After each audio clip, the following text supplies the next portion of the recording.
दक्षिण अफ्रीका के पूर्वी बुशवेल्ड इलाकों में ये एक अनछुआ कुदरती इलाका है। विकास से दूर इस जंगली इलाके में पहले लोग आने से बचते थे। मलेरिया फैलाने वाले मच्छर और स्लीपिंग सिकनेस फैलाने वाली चींटी मक्खी जैसे नुकसानदेह जीवों की वजह से लोग काफी समय तक यहां बसने से बचते रहे। इसलिए ये जंगल और यहां का वन्य जीवन लगभग अनछुआ बना रहा।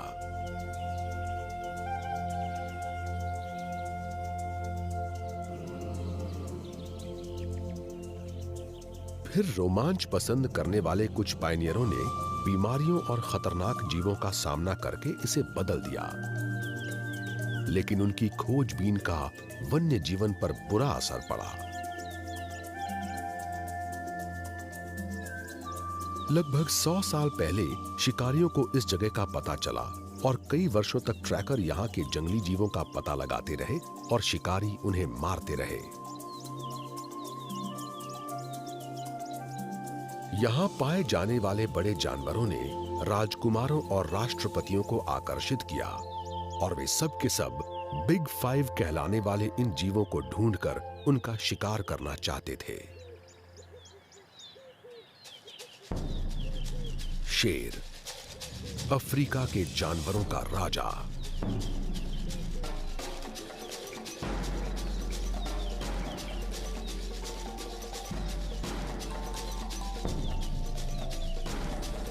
बड़े बड़े सींगों से लैस जंगली भैंसें,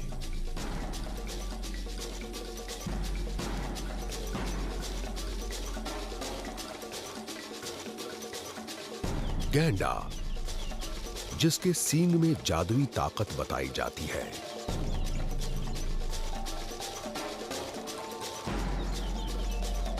दुनिया में जमीन पर रहने वाला सबसे बड़ा जीव हाथी,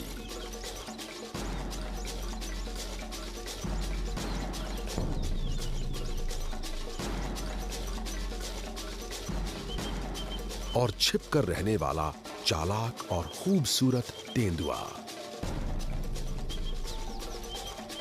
इन पांचों जीवों को शिकार करने के लिहाज से सबसे खतरनाक माना जाता है।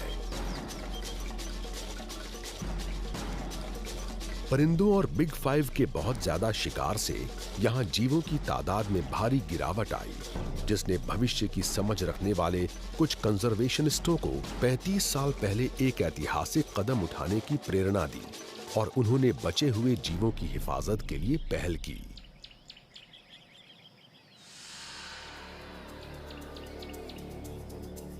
इन जीवों को बचाने के लिए इको टूरिज्म की एक रूपरेखा बनाई गई, जिससे शुरू हुए सिलसिले ने वन्य जीवन के इस अहम ठिकाने में फिर से जान फूंक दी और अब इसे हमेशा के लिए सहेज लिया गया है।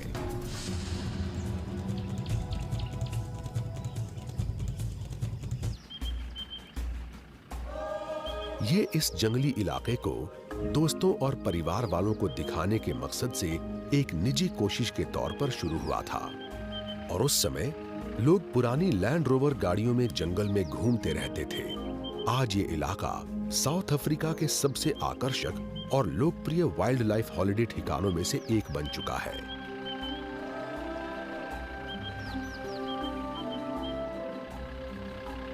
ये असली अफ्रीकन सफारी के तजुर्बे वाली जगह है, लेकिन इस इलाके के संरक्षण पर पड़ा प्रभाव सबसे अहम और कारगर है। अफ्रीका में सबसे ज्यादा विविधता वाला एक इकोसिस्टम इसी इलाके में है, जिसमें 500 से ज्यादा किस्म के परिंदे देखे गए हैं और 145 तरह के स्तनधारी जीव पाए जाते हैं।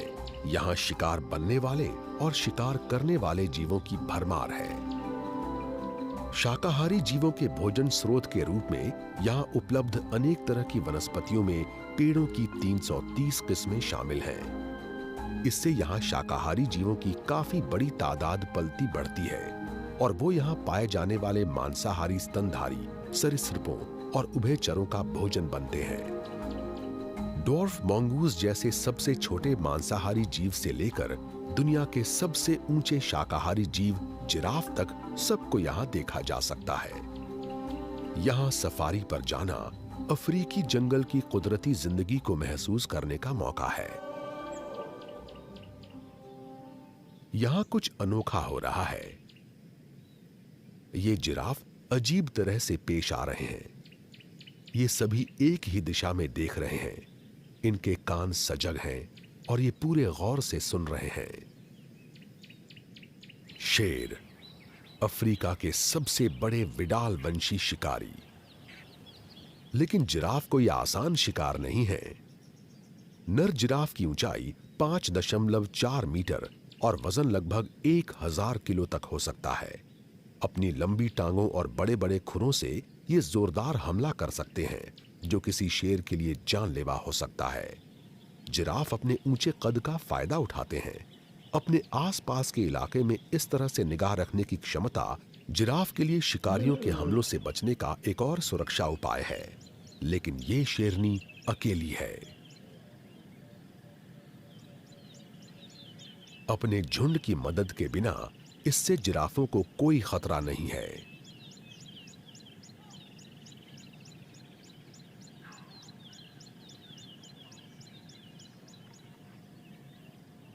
इसके झुंड के बाकी सदस्य यहां से दूर लंबी घास में छिपे हुए हैं। ये शेरनी जिराफ में दिलचस्पी दिखा रही है, लेकिन आज इसका झुंड शिकार नहीं कर रहा है। उसकी बजाय उन्होंने गर्मी की इस दोपहर को छांव में बिताने का फैसला किया है। शेर जब लेटे हुए हों तो उन्हें देखना मुश्किल है। उनकी खाल अपने माहौल में अच्छी तरह घुल मिल जाती है। माहौल में इस तरह छिपने की क्षमता से शिकार का पीछा करते समय शेर उनके करीब तक पहुंच जाते हैं।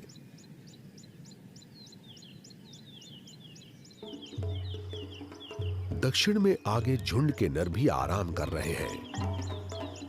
गर्मी के दिनों में यहां तापमान बढ़कर 40.5 डिग्री सेल्सियस तक पहुंच जाता है। शेर अक्सर शिकार में शामिल नहीं होते और अक्सर ये शाम की ठंडी हवा में ही थोड़े ज्यादा सक्रिय होते हैं। शेर अफ्रीका के सबसे बड़े बिग कैट हैं, जिनमें नरों का वजन 250 किलोग्राम तक हो सकता है। वयस्क और दबदबा कायम रखने में कामयाब शेर अकेले या फिर 2 से 4 नरों के गठबंधन में मादाओं और उनकी संतानों के झुंड की जिम्मेदारी संभालते हैं। झुंड मुख्यतः मादा रिश्तेदारों और उनकी संतानों का समूह होता है।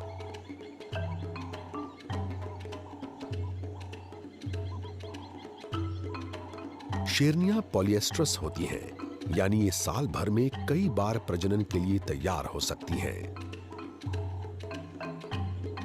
वैसे तो शेर साल में किसी भी समय मिलन करके संतानें पैदा कर सकते हैं, लेकिन झुंड की मादाएं अक्सर तालमेल के साथ प्रजनन करती हैं। इससे इन्हें एक साथ अपने शावकों को पालने और दूध पिलाने का मौका मिल जाता है। ज्यादातर शिकार शेरनियां ही करती हैं, लेकिन ये अपना काफी वक्त आराम करने में बिताती हैं। ये दिन में लगभग 20 घंटे तक आराम करती रह सकती हैं। शेर अक्सर शाम के बाद ज्यादा सक्रिय रहते हैं। इस समय ये पहले एक दूसरे की साज संवार और मिलने जुलने में थोड़ा वक्त बिताते हैं। झुंड के सदस्य सिर्फ नजदीकी रिश्तेदार ही नहीं होते, बल्कि अपनी संतानों और झुंड की दूसरी मादाओं से इनका बहुत अच्छा रिश्ता भी होता है।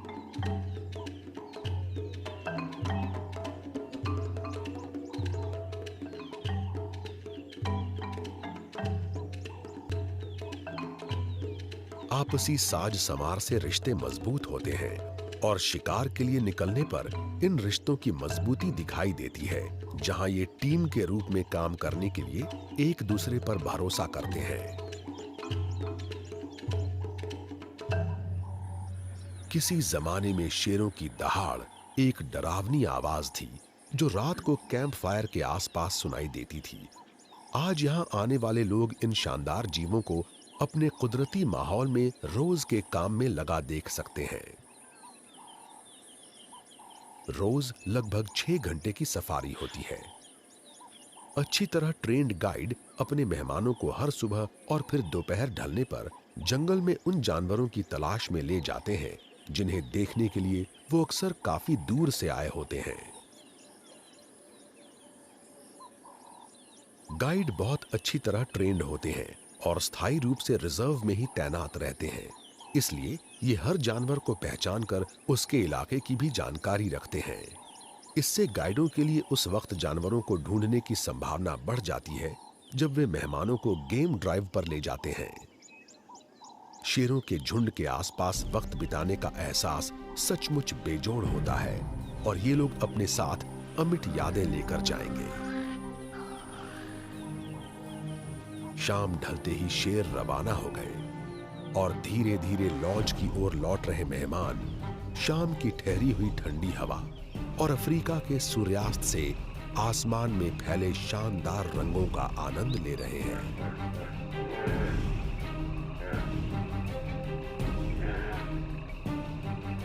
सैबी नदी में हिप्पो का एक झुंड शाम के लिए तैयार हो रहा है और रात के आसमान में चांद चढ़ने लगा है।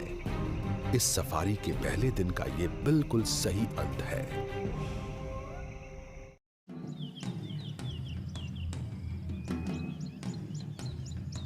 अभी बिल्कुल सुबह का वक्त है। ये कैंप से रवाना होकर जंगल में धीरे धीरे आगे बढ़ने और यहाँ मौजूद बेशुमार जंगली जीवों के निशान ढूंढने के लिए बिल्कुल सही वक्त है।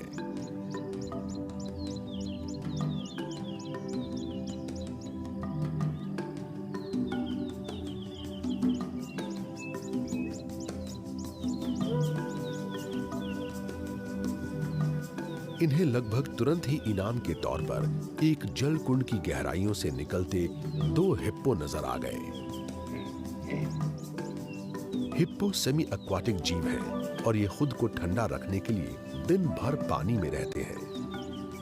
अक्सर सिर्फ इनकी आंखें और इनके नथुने ही पानी के ऊपर नजर आते हैं। शाम के समय ये अपने जल कुंड या नदियों के किनारों पर उगी घास खाने के लिए पानी से निकलकर बाहर आ जाते हैं। लेकिन हिप्पो यहां अकेले नहीं है। पानी से रंभाने की हल्की आवाजें आ रही हैं। भैंसों का एक छोटा सा झुंड घुटने तक गहरे पानी में है और अपनी प्यास बुझाते हुए ये शोर भी कर रहे हैं। चरने और आवास क्षेत्र के मामले में ये जीव हालात के मुताबिक बखूबी ढल सकते हैं, लेकिन एक चीज इन्हें रोज चाहिए, वो है पानी। इसका अर्थ है कि ये सिर्फ ऐसे इलाकों में ही रह सकते हैं जहां साल भर पानी उपलब्ध कराने वाले स्रोत हों। पहले इन जीवों को बिग 5 में इसलिए शामिल किया गया था कि ये मुड़कर शिकारियों को घेरने और अपने दुश्मनों पर अचानक पीछे से हमला करने के लिए बदनाम थे।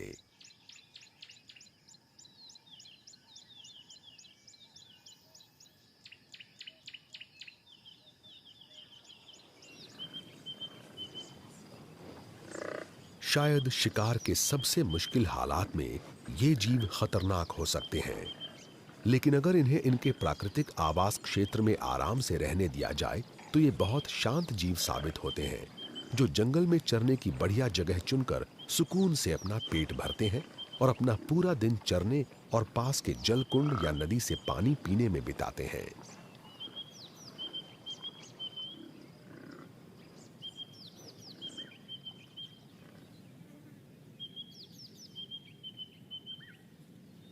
शांत लगने के बावजूद ये भैंसें वास्तव में शिकार बनने वाली प्रजाति हैं और ये अपने झुंड के किसी बच्चे या वयस्क को खतरा होने पर किसी भी शिकारी पर हमला कर सकती हैं।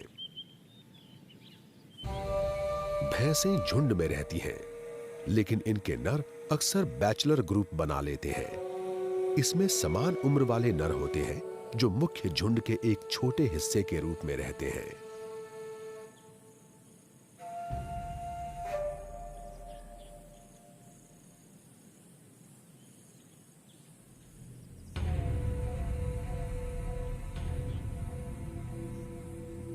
भैंसों की नजरें और उनकी सुनने की क्षमता बहुत अच्छी नहीं होती, लेकिन इनकी नाक बहुत तेज होती है और इस नर को एक अजीब सी गंध मिल गई है।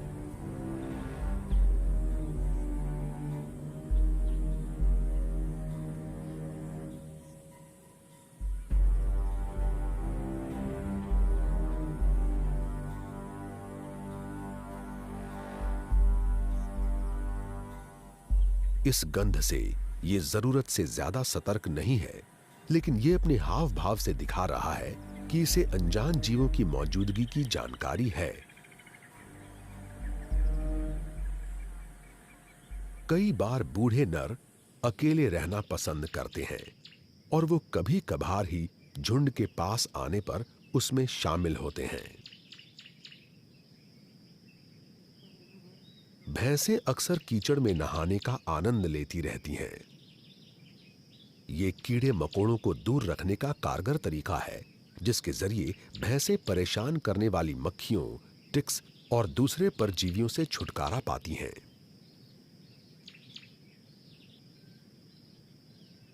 गर्मी के दिनों में ठंडे कीचड़ से भरा एक गड्ढा अफ्रीका की झुलसा देने वाली धूप से बचने का बिल्कुल सही उपाय है।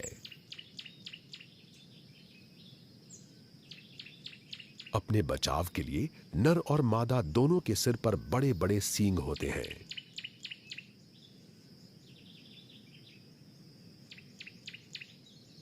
लेकिन नरों को मादाओं से अलग पहचाना जा सकता है।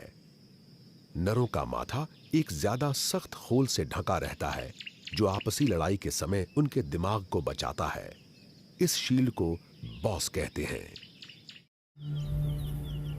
ढेर सारे पानी के साथ साथ भैंसों को छांव की भी जरूरत होती है। इन्हें पेट भरने के लिए ढेर सारा चारा चाहिए और ये सवाना क्षेत्र में रहना पसंद करती है, जहां चरने के लिए बढ़िया घास के साथ साथ यहाँ वहां मौजूद पेड़ों से छांव भी मिल जाती है। ये झुंड में रहने वाले जीव हैं और झुंड में इनकी तादाद 1000 तक हो सकती है। इनके झुंड का अपना कोई निश्चित इलाका नहीं होता, लेकिन ये एक निश्चित दायरे में घूमते हैं और शायद ही कभी भैंसों के दूसरे झुंड के इलाके में घुसते हैं। दोपहर के आसपास गर्मी काफी बढ़ गई है और जंगल शांत हो गया है, क्योंकि जीव जंतु अब खाने की तलाश छोड़कर छांव में या कीचड़ के गड्ढों में बैठकर गर्मी के खत्म होने का इंतजार कर रहे हैं। गाइडों के लिए ये अपने मेहमानों को आराम करने के लिए वापस लॉज में ले जाने का संकेत है, ताकि वे दोपहर बाद की सफारी के लिए तैयार हो सकें।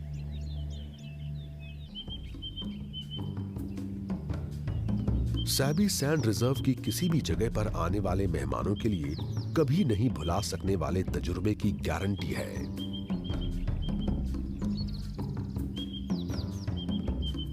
रोज की गतिविधियां इस तरह तय की गई हैं कि ज्यादा से ज्यादा जीव जंतु दिख सकें और यहाँ के गाइड अपने आसपास के माहौल को समझने और इस इलाके और यहाँ के जीवों के बारे में मेहमानों को अपनी जबरदस्त जानकारियों से वाकिफ कराने के लिए अच्छी तरह ट्रेंड हैं।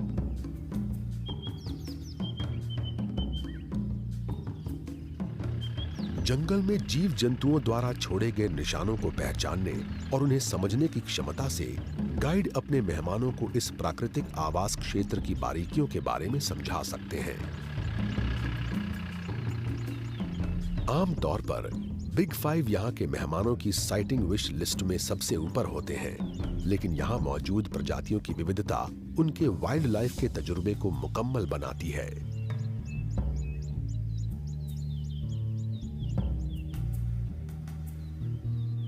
विल्डबीस्ट झुंड में रहने वाले जीव हैं और पूर्वी अफ्रीका में ये बहुत बड़ी तादाद में पाए जाते हैं, लेकिन यहाँ दक्षिण अफ्रीका में ये उससे काफी छोटे झुंडों में रहते हैं।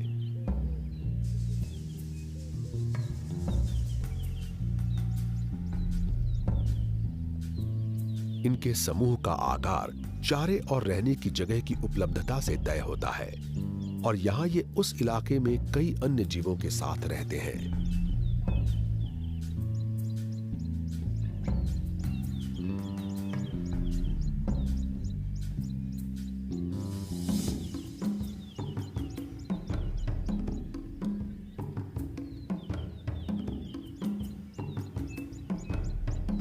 जंगली शूकर सर्वभक्षी होते हैं और घास, कंदमूल और फल कुछ भी खा सकते हैं, लेकिन इन्हें कभी कभार मुर्दाखोरी करते हुए भी देखा गया है।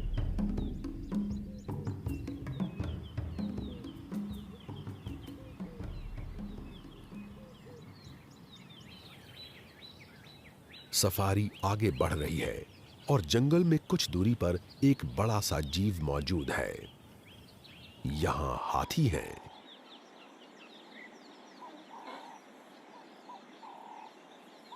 ये दुनिया में जमीन पर रहने वाले सबसे बड़े जीव हैं और साइटिंग विश लिस्ट में सबसे ऊपर की जगह इनके लिए सचमुच वाजिब है।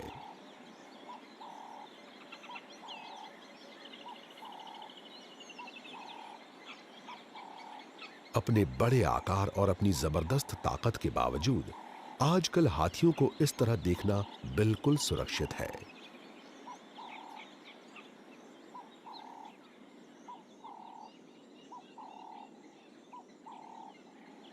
हाथी बिग 5 के मशहूर सदस्य हैं। ये बहुत बुद्धिमान होने के साथ साथ काफी तेज और फुर्तीले भी होते हैं और इनकी ऊंचाई 3.6 मीटर तक हो सकती है और वजन लगभग 7 टन तक हो सकता है। लेकिन हाथी बहुत शांत रहने वाले जीव हैं और जब तक झुंड को छेड़ा नहीं जाता, इनसे कोई खतरा नहीं होता।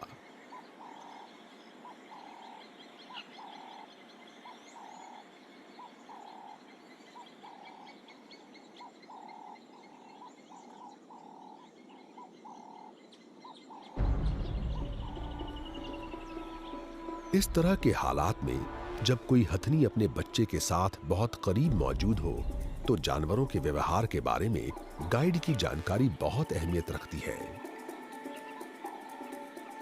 हथनी को अगर महसूस हो कि उसके बच्चे को खतरा है, तो वो बहुत तेजी से जानलेवा हमला कर सकती है।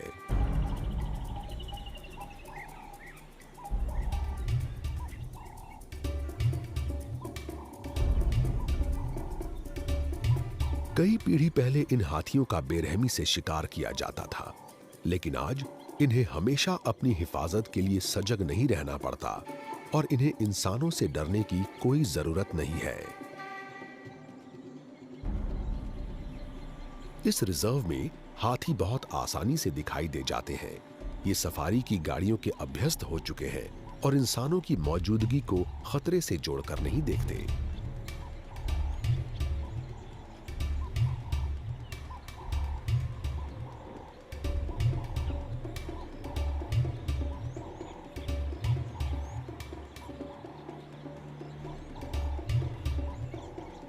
हाथियों को उनके कुदरती माहौल में देखना हमेशा बहुत रोमांचक और कमाल का अनुभव होता है। इनके शरीर की विशालता सचमुच जबरदस्त है। लंबी गठीली सूंड की मदद से ये दिन भर जंगलों में चरते रहते हैं और खाने के लिए बेहतरीन पत्ते और टहनियां चुनते रहते हैं।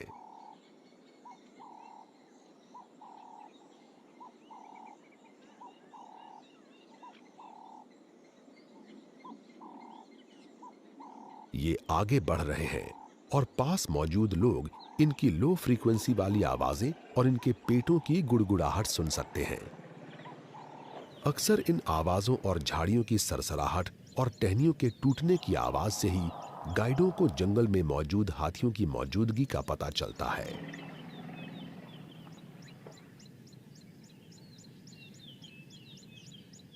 ये जीव इस इलाके में सबसे अहम प्रजाति हैं, यानी ये यहाँ के सक्रिय इकोसिस्टम का एक अहम हिस्सा है।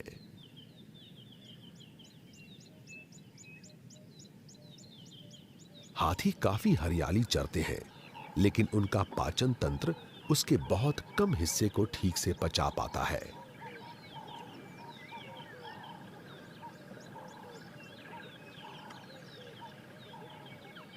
नतीजा ये होता है कि बीज और पेड़ पौधों के दूसरे हिस्से इनके पेट से गुजरकर इनकी लीद के साथ अपनी मूल जगह से काफी दूर पहुंच जाते हैं, जिससे इनकी लीद में खाना ढूंढने वाले कीड़े मकोड़ों और परिंदों का पेट भरता है।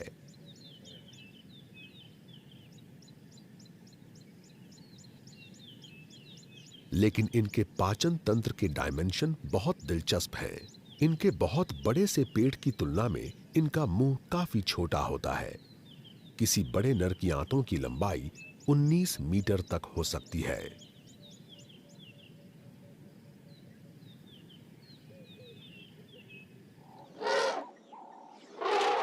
कमाल की बात यह है कि अपने इतने बड़े आकार के बावजूद हाथी बहुत फुर्तीले होते हैं और अपने पैरों के नीचे मौजूद मोटी गद्दियों की वजह से ये जंगल में लगभग बिना कोई आवाज किए चल सकते हैं।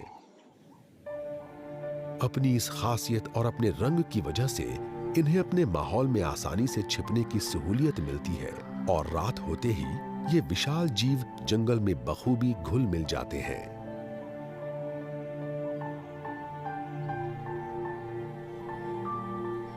दोपहर के बाद शाम हो रही है। इस अफ्रीकन सफारी का दूसरा दिन बहुत कामयाबी के साथ खत्म हो रहा है। इन शानदार जीवों के साथ वक्त बिताना वाकई एक खास अनुभव है। आज सुबह की गेम ड्राइव उम्मीद से पहले शुरू हो गई है। सफेद गैंडों के समूह को क्रैश भी कहा जाता है और ऐसे ही एक झुंड ने कैंप के ठीक बाहर सड़क की रेत की गर्माहट में रात बिताई है और अभी ये अपना दिन शुरू करने के लिए तैयार नहीं है। एशिया में इलाज के पारंपरिक तरीकों में राइनो यानी गैंडे के सींग की काफी मांग रहती है और कई साल पहले लगभग विलुप्त होने की हालत तक शिकार किए जाने के बावजूद शिकार पर रोक वाले कानून बनने के बाद इन जीवों ने अपनी तादाद फिर से बढ़ा ली है।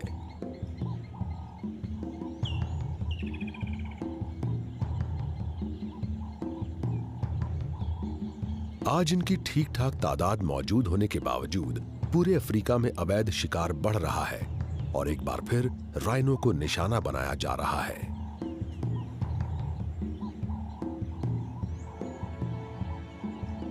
लेकिन यहां ये सुरक्षित और संरक्षित हैं।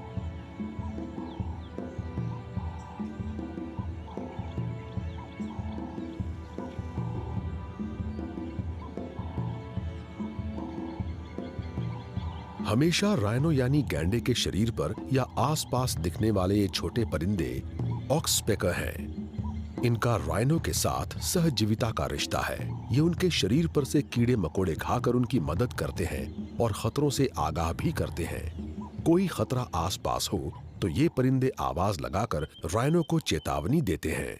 राइनो आक्रामक स्वभाव के नहीं होते और एक ट्रेन्ड गाइड के साथ पैदल सफारी के दौरान आप इन्हें करीब से देखने का अनुभव पा सकते हैं।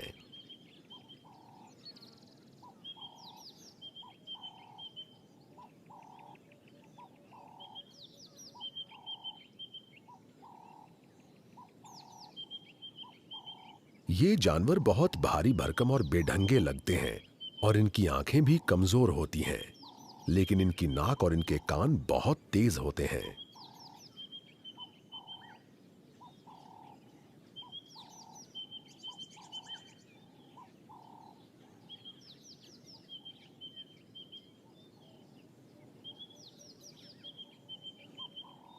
खतरा महसूस होने पर ये तुरंत हमला कर देते हैं। ये वाकई बहुत ताकतवर जीव हैं। राइनो तकरीबन 65 किलोमीटर प्रति घंटे तक की रफ्तार से दौड़ सकते हैं। आकार के मामले में गैंडे अफ्रीकी हाथी के बाद दूसरे नंबर पर हैं और इनका वजन 2700 किलोग्राम तक हो सकता है। अपने भारी भरकम शरीर की वजह से ये बहुत सख्त जान और मजबूत दिखते हैं, लेकिन इनकी खाल हैरतअंगेज ढंग से नरम है।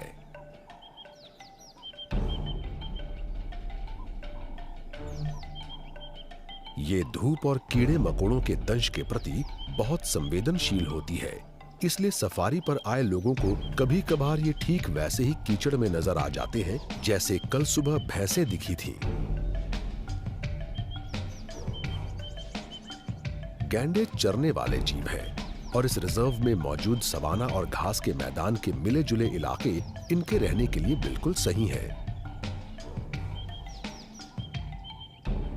ये गैंडे 14 सदस्यों तक वाले झुंडों में रहते हैं। जिनमें ज्यादातर मादाओं के साथ संतानें और कभी कभार निचले दर्जे के नर भी होते हैं।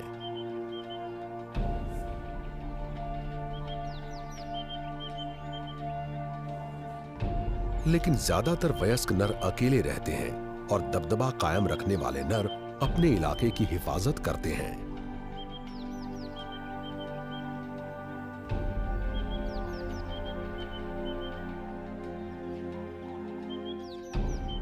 मादा से मिलन के अधिकार और अपने इलाके की हिफाजत के लिए ये नर आपस में लड़ते हैं, लेकिन मादाओं का इलाका एक दूसरे से मिला हुआ होता है और ये उसकी हिफाजत नहीं करती।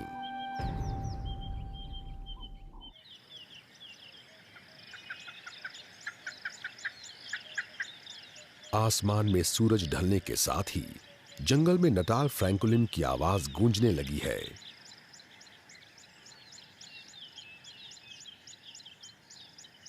ये एक बार फिर जीवों की तलाश में निकलने के लिए बिल्कुल सही समय है। आज दोपहर बिग 5 के सबसे मुश्किल से नजर आने वाले जीव की एक झलक मिली।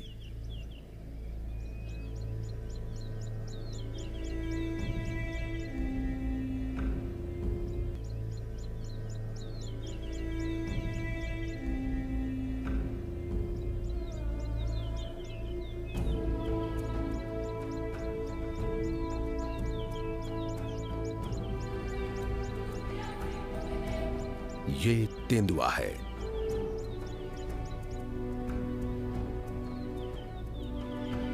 ये शर्मीला बिग कैट बचकर निकलने में माहिर है। कई शिकारी इसकी काले रोजेट से सजी खूबसूरत सुनहरी खाल के लिए इसका शिकार करना चाहते हैं।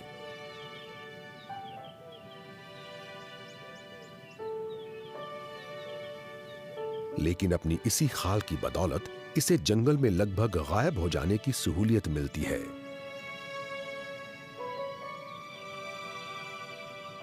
अपने माहौल में अच्छी तरह घुल मिल जाने वाले इस जीव को छिपने की जगह पर देखना बहुत मुश्किल है। इसलिए गेम ड्राइव में मेहमानों और गाइडों दोनों के लिए किस्मत से तेंदुए का दिख जाना वाकई बहुत बड़ी कामयाबी है।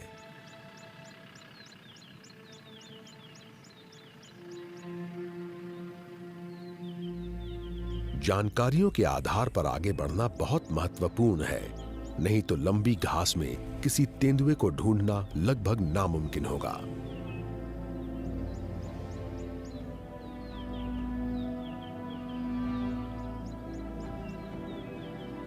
लेकिन गाइड की नजरें बहुत तेज हैं और इसने तेंदुए को ढूंढ लिया। मेहमान इसे देखकर खुश हैं। वे इसे देख रहे हैं और गाइड इस शिकारी के बारे में उन्हें जानकारियां दे रहा है। देखकर लग सकता है कि ये लोग तेंदुए के बहुत करीब हैं, लेकिन इन लोगों को कोई खतरा नहीं है। गाइड को तेंदुए के हाव भाव को समझने की ट्रेनिंग दी गई है। ये ज्यादा करीब जाकर तेंदुए को परेशान नहीं करेगा। इस रिजर्व में तेंदुआ संरक्षित है और इसके पास इंसान की मौजूदगी में खतरा महसूस करने की कोई वजह नहीं है।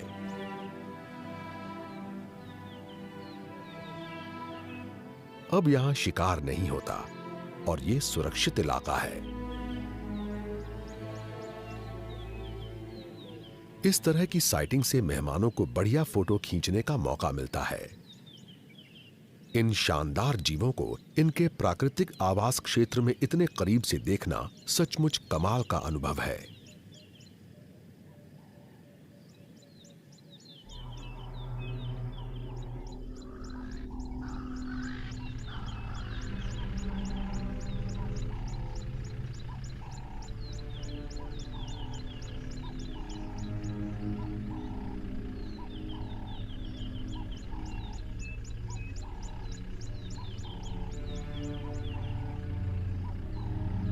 पहले इस इलाके में बहुत छिप कर रहने वाले तेंदुओं को अब गाड़ियों और इंसानों की मौजूदगी की आदत हो गई है और ये रिजर्व अफ्रीका में तेंदुओं को देखने का सबसे अच्छा मौका उपलब्ध कराता है।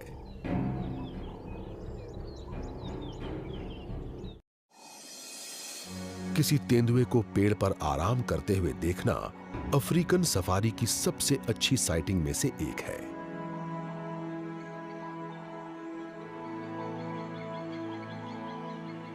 अकेले रहने वाले ये तेंदुए निशाचर होते हैं और पेड़ों पर भी चढ़ सकते हैं। दिन की गर्मी के समय ये ऊंची टहनियों की ठंडी छांव में रहना पसंद करते हैं। इस ऊंचाई से तेंदुए नीचे दूर तक देख सकते हैं, जिससे इन्हें संभावित शिकार पर नजर रखने की सहूलियत मिलती है।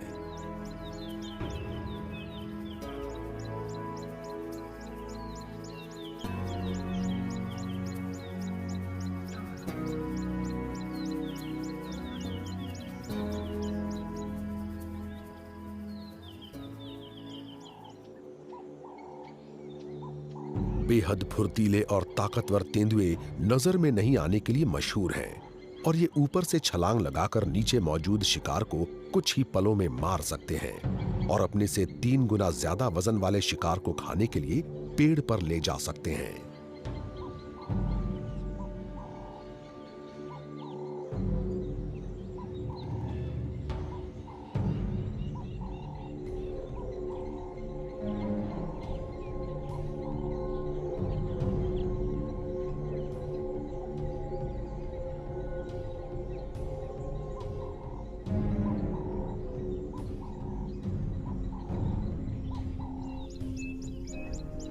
जंगली शूकर की लाश को लेकर चढ़ना किसी पूरी तरह वयस्क तेंदुए के लिए मुश्किल नहीं होगा। ये इनका पसंदीदा शिकार है, लेकिन इन तेज और चालाक जीवों को पकड़ना अक्सर मुश्किल साबित होता है। वयस्क जंगली शूकरों के बाहरी दांत होते हैं और घिर जाने पर ये शिकारियों पर जवाबी हमला भी कर देते हैं।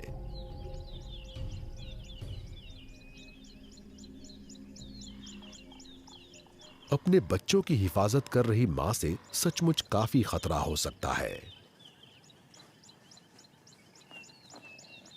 आमतौर पर ये अपने बचाव के लिए खतरा महसूस होते ही भाग निकलते हैं, लेकिन छोटे बच्चों वाली मादा जंगली शूकर बहुत आक्रामक ढंग से उनकी हिफाजत करती है।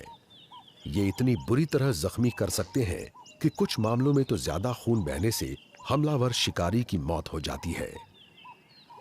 तेंदुए के लिए जंगली शूकरों का ये झुंड शिकार के लिए सही नहीं है, लेकिन इसे नीचे अपना पेट भरने का इंतजाम नजर आ गया है।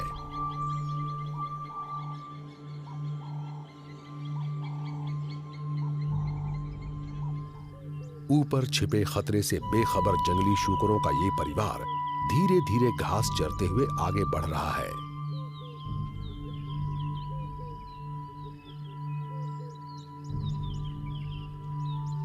इनके बच्चे अब भी छोटे और अनाड़ी हैं और ये अपने माहौल पर ज्यादा ध्यान नहीं देते।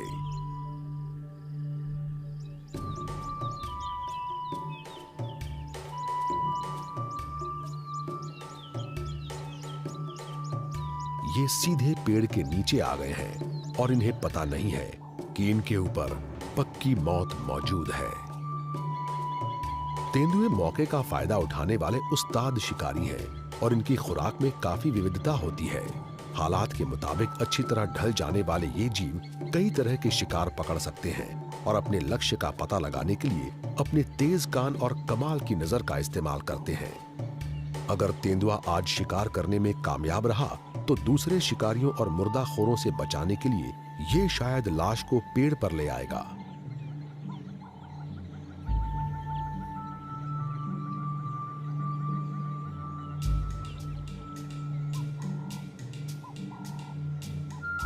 ये तेंदुआ एक शूकर पर नजर रख रहा है।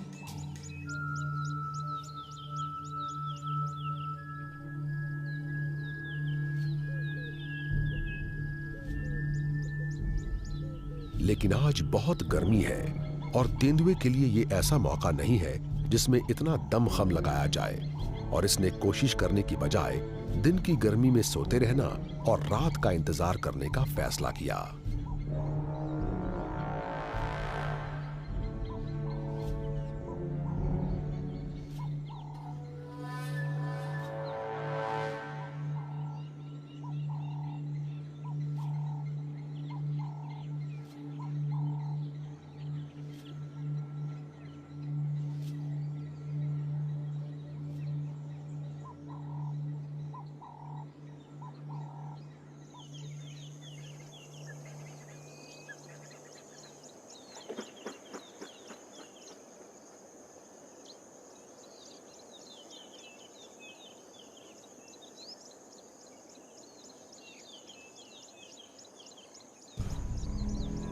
अफ्रीकन बुशवेल्ड पर सूरज ढल रहा है और गाइड अपने मेहमानों के साथ लॉज की ओर लौटते हुए रास्ते में भैंसों को देख रहे हैं।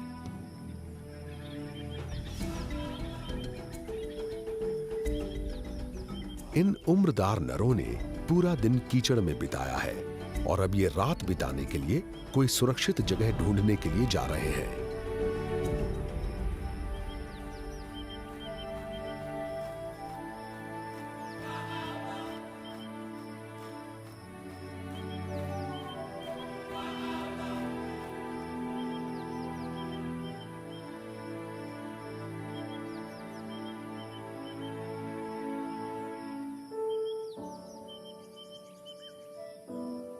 शिकार के लिहाज से भैंसें खतरनाक और बहुत मुश्किल से काबू में आने वाले जीव हैं, लेकिन शेरों का कोई अनुभवी झुंड इनमें से किसी को शिकार बनाने की बेझिझक कोशिश कर सकता है।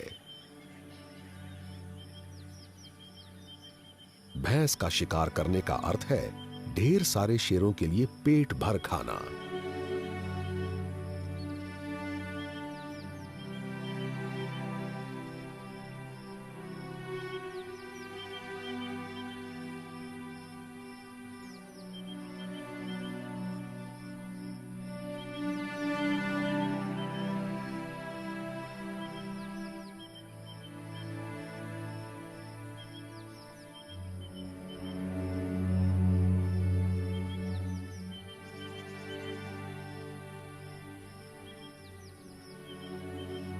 आज सुबह सड़क पर नजर आए गैंडों ने भी पूरा दिन कीचड़ में बिताया है।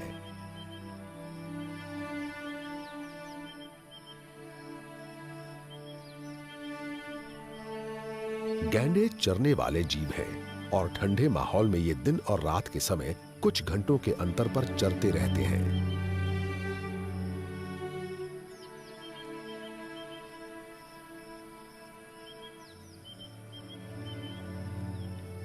इन्हें रोज पानी की जरूरत नहीं होती, लेकिन कई बार ये उसकी खोज में 10 किलोमीटर तक चले जाते हैं।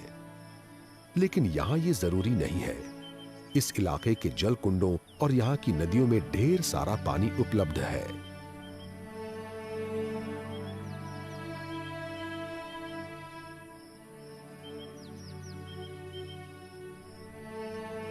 शाम ढलती जा रही है और दूर एक उम्रदार हाथी रिज पर जाता हुआ दिख रहा है।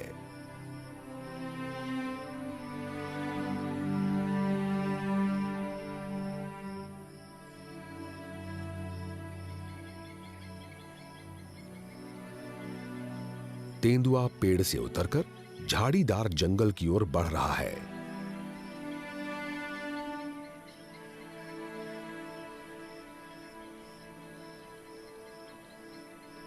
जल्दी ही सूरज डूब जाएगा और ये शिकार करने का वक्त है।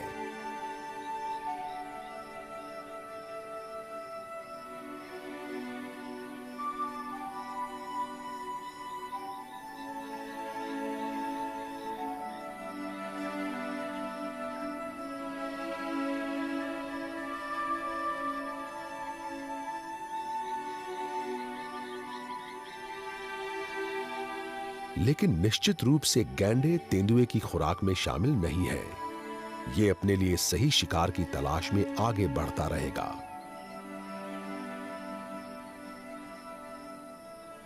सूरज की अंतिम किरणें अफ्रीका के इस विशाल आसमान में बादलों को छू रही हैं और एक बिल्कुल सही अफ्रीकन सफारी खत्म हो रही है।